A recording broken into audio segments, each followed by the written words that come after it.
Hello, welcome to Global Business. I am Imewari Uhiamokai. Today on the program, we are at the venue of the African Tax Administrators Forum right here in Abuja. So we have African countries gathering to look at better tax administration in Nigeria. They're gathering to get better tax administration for tax people, for you and I, across Africa, in Nigeria. And we'll be talking to some countries to see how do they do it in their country, because you know that tax is a very good form of revenue for a country. But before that, let's talk about what has been happening in the last 1 week. Coronavirus, of course. You have heard a bit about it, you've heard about it, and I've heard about it. And we've been watching the scenes and watching the international scene. The Wuhan coronavirus. Many people have asked about Nigeria or Africans. We know that the coronavirus is in Botswana. There are other African countries that are trying to see if the virus is also in their countries. But some people have been saying, let Nigerians be evacuated from China. Of course, the National Assembly have said no to that. No, we shouldn't evacuate our citizens. And even the Chinese ambassador to Nigeria has come up to say that there is no Nigerian in China or in Nigeria that has been affected by the Wuhan coronavirus. And while we are battling to see whether the coronavirus is affecting any of our citizens or affecting relationship between China and Nigeria, we're battling with Lassa fever right here in Nigeria, and it's affecting many states in the country, and of course, affecting their economies. Now, we also heard over the last week that we have a new visa policy in Nigeria. So from 6 categories, we now have 79 categories. They say this will ease business for Nigeria. How will we achieve ease of doing business by increasing our visa categories? Is the government thinking of, now that we have a new visa regime, is the government thinking of opening the borders? These are questions that Nigerians are already asking. What will happen? And while we're talking about a new visa policy, we heard about $308 million, their Abacha loot, will soon land Nigeria.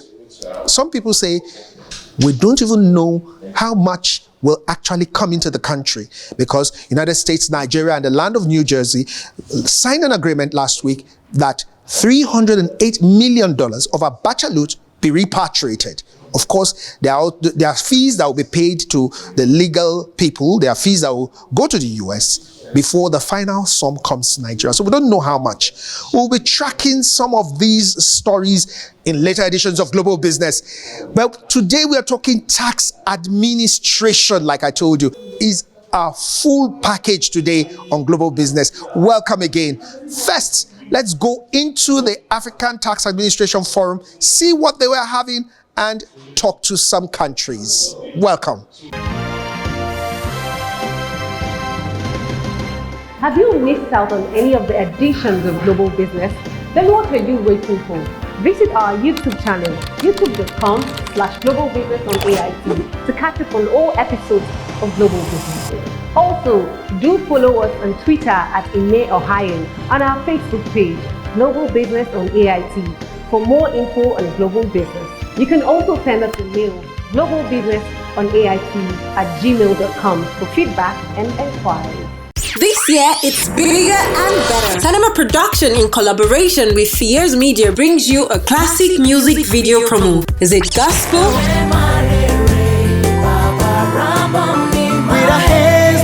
Secular hip hop?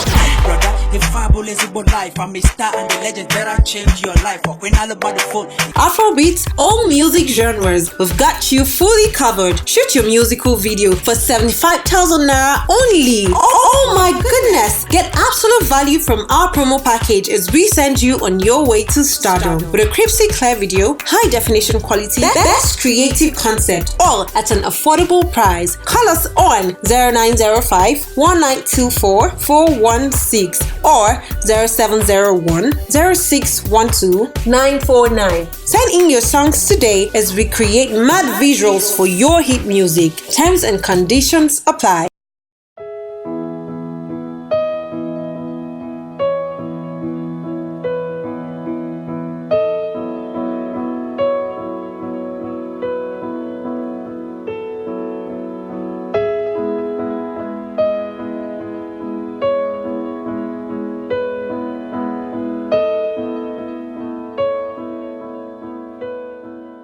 So like I told you before, we'll be talking with participants of the African Tax Forum, African Tax Administrators Forum, holding right here in Abuja. And I have the one from Tanzania. He's Rioba Nzalendo. I hope I got that name right. Rioba, welcome talking to us, and thank you for talking to us on Global Business.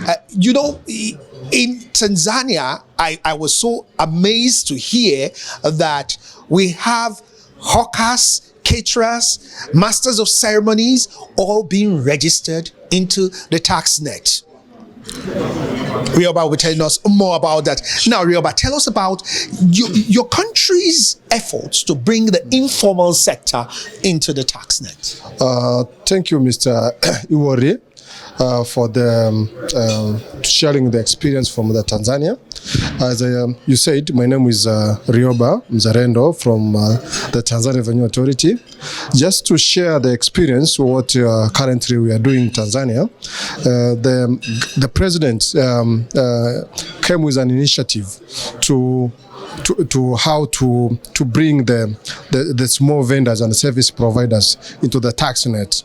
So on 10 December 2019, he said that 2018, sorry, he said he came with the cards already, which were printed, so that this could be distributed to the small vendors. So 670 cards for the first round was distributed to 26 regions. So each tax regions were given 25,000 cards to be distributed to the small vendors. So the purpose for this was how can we identify the small vendors, service providers, and register them so that we can bring them into the tax net, because this has been the challenges for most of the African countries. So the small vendors or the service providers, which are actually forming the bigger part of the informal sectors, they are doing their businesses, but they are not registered. So it's coming now very difficult for the tax administrators to trace them and register them. So this has been the initiatives from the president, and we as a tax administrators, we have actually working together. Okay, so now everybody gets these cards. That is, it's like a tax card. It's a card. It's a tax card. Do they pay their tax through this card? For you to access the card, you need to pay $9. That's 20,000 shillings. That's 20,000 shillings in Tanzanian shillings. Tanzanian shillings. Okay, now when they pay that and get that card, does that exempt them from paying tax for the rest of the year? Yes. So once you get that card, then it give you the exemption of paying for other taxes in the tax administrations, but as well as the local government. So this has been as initiatives to promote these guys to come forward and get the card register so that they can do the business. So from Tanzania, we move on to Ghana, our next door neighbor, of course. And we'll be talking to Ghana how they are bringing the informal sector, where many Nigerians are there, of course, bringing them into the tax net. And we have Ochoyome Lawrence. He's from the Ghana Revenue Service Authority. Welcome. Thank you very much, Ochoyame. Now, thank you. Ghana and your informal sector. How do you bring the informal sector into the tax net? Thank you very much. Ghana, like any other developing country, has a very large informal sector. It's a big sector with huge economic activities. You know, the informal sector contributes so much to our GDP, about 38% to our GDP. And then when it comes to employment, the informal sector employs in excess of 70% of our workforce. Day in, day out, I mean, a lot more businesses join the informal sector. So it is an expanded sector. Now we're calling it an informal economy because it's one of the fastest growing sectors or economies in Ghana. Now, our government has declared a policy where we're not going to rely on aid from donor countries. And if that policy would work, then it will require that we rely on what we call domestic revenue mobilization. This, of course, will mean that the tax base would have to be expanded. And the expansion of the tax base require the involvement of the large informal economy. And so we are so happy to be invited by ITAF on this workshop to share ideas with our peers on the continent, and then to learn from them what they are doing differently, and we can also share what we are doing in Ghana differently. So what are you doing in Ghana? Yeah, we passed a legislation to simplify the assessment of the informal sector. In our tax law, we have introduced what we call the modified taxation rule. And this modified taxation rule segments actors or players in the informal sector into three categories. We have those that are classified as paying taxes based on presumptive taxes on installment basis, and for them their turnover should not exceed 20,000 Ghana cedis. And they are involved in small, very small micro businesses, and so they pay very fixed amounts, ranges from 50 Ghana cedis to 300 Ghana cedis quarter. So that's about 1,200 Ghana cedis in a year. Yes, about 1,000. What's the second? And so that is one segment. Then we have another segment which are presumptive taxes based on turnover. That one we just calculate 3% of their turnover as their income taxes. And then the last category is what we call the modified cash. And for them we raise what we call a standardized assessment on them. We take into consideration their assessable income. We allow them reliefs or allowable deductions. We arrive at the chargeable income, and then we compute the taxes. So what's the success rate really about since you introduced this? We have been able to, together with this segmentation that I've talked about, engage the informal economy in several other areas. We have done workshops for the informal economy, training them about the tax laws and the implementation, the interpretation of the tax laws. I mean, the way to rope them in. One other critical thing that we have done in Ghana is our taxpayer identification numbering system, the TIN. Most countries in Africa has the TIN. But what we are doing differently is that we have passed a law that has made the acquisition of TIN very essential for enjoying any government service. So, for example, for you to be able to register, open a bank account, the bank will require you to furnish them with a TIN. And for you to register your title to land, the Lands Commission will require you to furnish them with your TIN. For you to do register, renew your passports or your vehicle documentation, the system will require you to furnish your TIN. Okay, so several other government organizations have been linked to this, and so it has become very mandatory for all persons to acquire this unique number. Thank you very much, Hocheame. But before I go, it would be an injustice to not ask you this question. Since you are from Ghana, we have a lot of issues concerning Nigerian traders in Ghana being overtaxed per se. Now, in just 30 seconds, what is the Ghana policy on Nigerians or non-Ghanaians trading in Ghana? Yeah, in actual fact, our tax laws are not based on citizenship. Our tax laws are based on what we call the residence rule. So we have two categories of taxpayers. We have the resident persons and non-resident persons. So for example, if you are a Nigerian and you've lived in Ghana for an aggregate period of 183 days or more, your status has changed from a non-resident person to a resident person.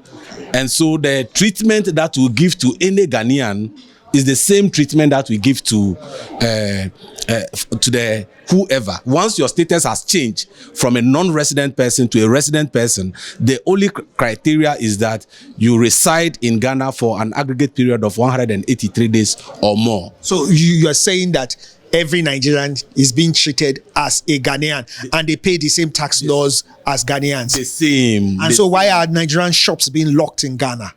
Well, that's one. It's speculation. I mean, No, we have visuals. We have visuals of Nigerian shops being locked in Ghana. Nigerians are our brothers. We have a lot of Ghanaians living here in Nigeria, and we have several other Nigerians living in Ghana. We have traded. Our president has made public pronouncement about this. We have lived together and have done businesses together for years. And the relationship between Ghana and Nigeria is intact. Okay. So anyway, we will take your word for it. We're treating Nigerians differently. As far as taxation is concerned, we are applying the rules based on the residency concept. Thank you very much, Mr. Ochoyome. Lawrence, thank you for talking with us. Nice meeting you. Okay, so it has been some interesting perspectives from Tanzania, Kenya, and so let's go to the east of Africa now as we talk to another eastern country, Kenya. Yes, Tanzania, Ghana we had first, now we have Kenya, and we have Julius Yega, who is from the Kenyan Revenue Service, right here with us. Thank you very much, Julius, for talking to us on Global Business. Now, we've heard of Tanzania, in bringing the informal sector to their tax net, they produce cards for these people. In Ghana, they did legislation and tried to encourage, so it's through persuasion, moral persuasion, that they're trying to bring people into the tax net. What happens in Kenya? It's the same thing. It's the same thing that we are approaching.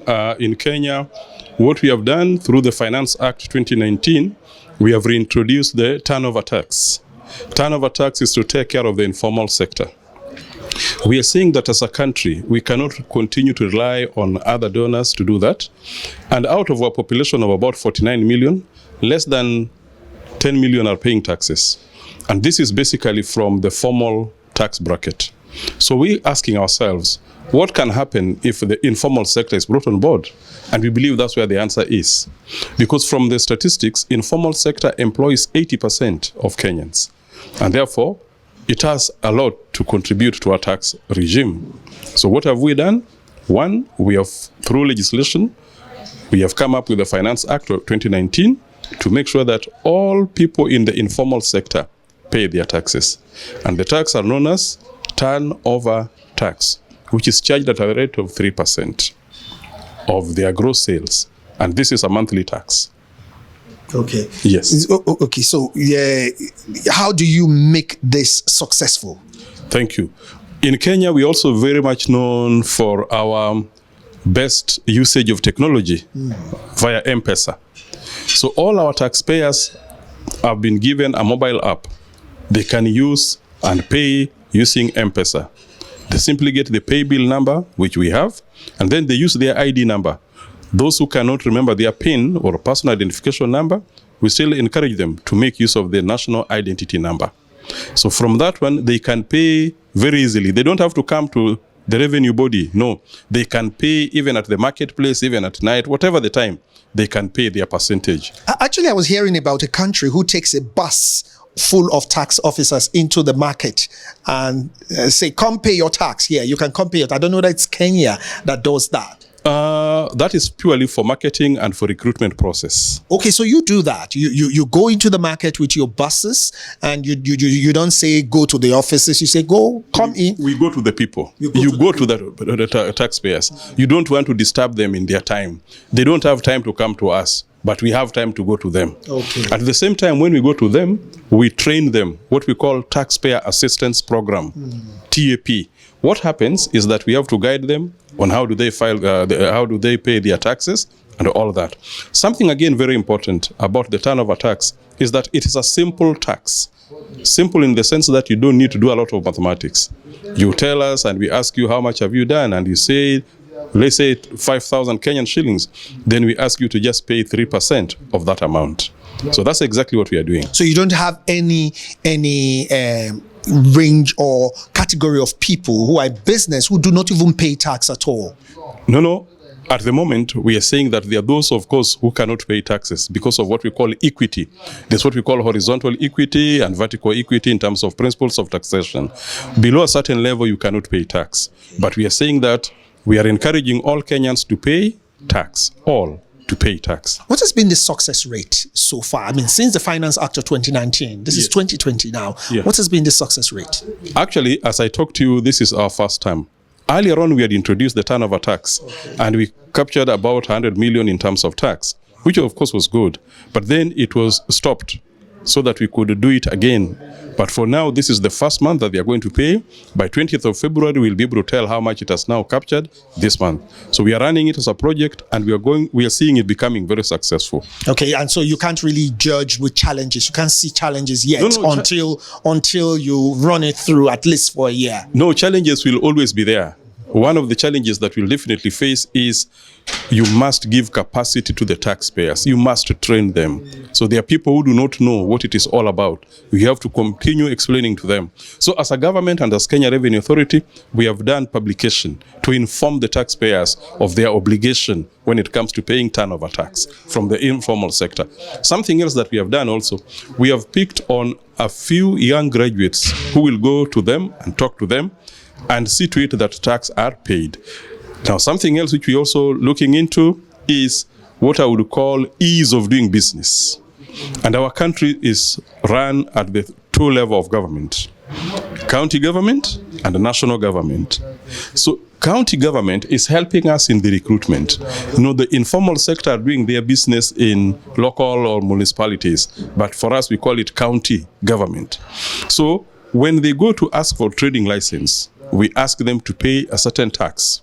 Now, that is called presumptive tax. Now, presumptive tax is a percentage of the business license. So, say, for example, this being Nigeria, if you're paying 5,000 naira for the trade license, you pay 15% of that as tax to Kenya Revenue Authority. That is what we call presumptive tax. But it's important because people think that we are doing double taxation. No, we are not. When you are doing your business, because when you pick your license, you pay only once. So you pay the presumptive tax only once, what we call advance tax.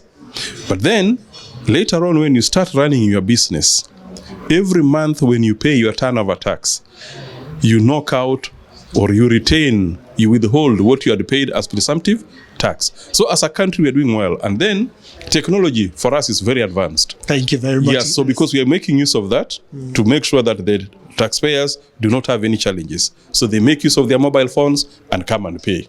Thank you very much, Julius Inyega, for talking to us. For giving us a chance to come to Nigeria. So you can see that the issue of taxation, especially, it's so good to hear that Kenya has a Finance Act 2019. Nigeria just introduced its Finance Act in 2020. It was recently signed by the president, and it took effect February 1, 2020. And Ghana too has a legislation. So everyone, it's a wave all through Africa where everyone wants to tap from the informal sector and bring more people to the tax net. Have you missed out on any of the editions of Global Business? Then what are you waiting for? Visit our YouTube channel, youtube.com/Global Business on AIT, to catch up on all episodes of Global Business. Also, do follow us on Twitter at Ine Ohio, and our Facebook page, Global Business on AIT. for more info on global business. You can also send us a mail, globalbusinessonait@gmail.com, for feedback and inquiries. This year, it's bigger and better. Cinema Production, in collaboration with Fierce Media, brings you a classic music video promo. Is it gospel?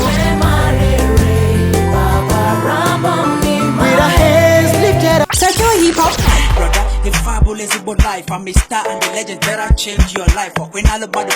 Afrobeats, all music genres. We've got you fully covered. Shoot your musical video for 75,000 naira only. Oh my goodness! Get absolute value from our promo package as we send you on your way to stardom with a crispy clear video, high definition quality, best creative concept, all at an affordable price. Call us on 0905 1924 416 or 0701 0612 949. Send in your songs today as we create mad visuals for your hit music. Terms and conditions apply.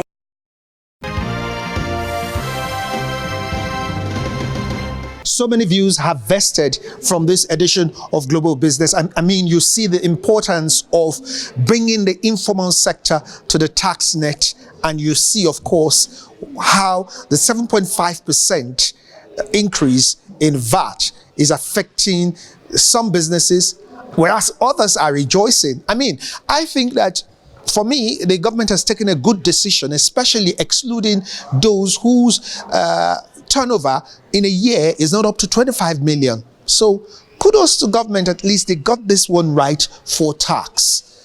But will those who ought to pay the tax really pay their tax? The tax administrators themselves need to be very diligent and committed to making sure that everyone pays his or her tax, because every country, especially Nigeria, needs the revenue. That's Global Business today. Remember to join us next week. And we have many things coming out from Cinema Productions and AIT. You just have to watch this space. I am Imewere, and make sure you do your part to do good business this week. Have a great week.